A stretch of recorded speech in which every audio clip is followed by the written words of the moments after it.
내년 예산을 보면 나라에 돈 쓸 곳은 많은데 경기 침체로 세금 수입이 줄어들다 보니 국가 빚이 날로 늘어나는 사실을 거듭 확인할 수 있습니다. 내년에도 세입 여건이 어려울 것으로 전망되면서 증세가 불가피한 게 아니냐는 주장이 나오고 있는데요.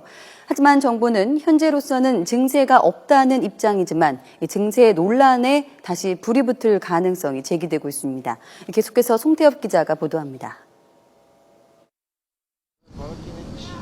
3년 연속 계획보다 세금이 거치지 않고 있는 가운데 내년도 국세 세입 예산은 올해보다 5조 원 정도 늘어날 것으로 예상됐습니다. 그 가운데 3조 1천억 원이 소득세이고 주로 사치품에 부과되는 개별 소득세가 약 1조 8천억 원입니다. 소득세는 명목 임금 상승과 취업자 수 증가 등으로 매년 4, 5%씩 늘어난다는 점을 감안하면 개별 소비세가 늘어나는 세입의 대부분을 차지하는 셈입니다.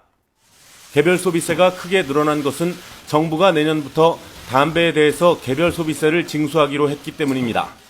그래서 개별 소비세 부분은 세입에 잡았다 하는 그런 말씀을 드리겠습니다. 한 1조 원 정도로 2천 원을 기준으로 1조 원 정도라고 보시면 되겠습니다.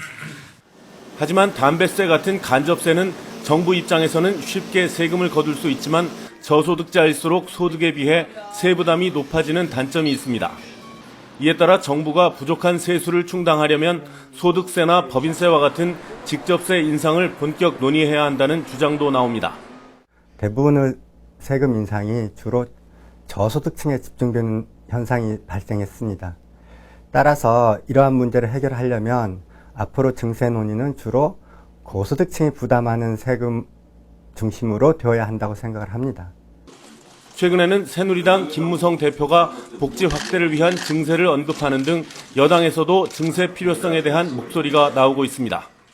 복지가 좋은 국들은 조세 부담이 높습니다. 그래서 복지 혜택을 받으려면 결국은 증세를 하지 않으면 무슨 방법이 있겠습니까?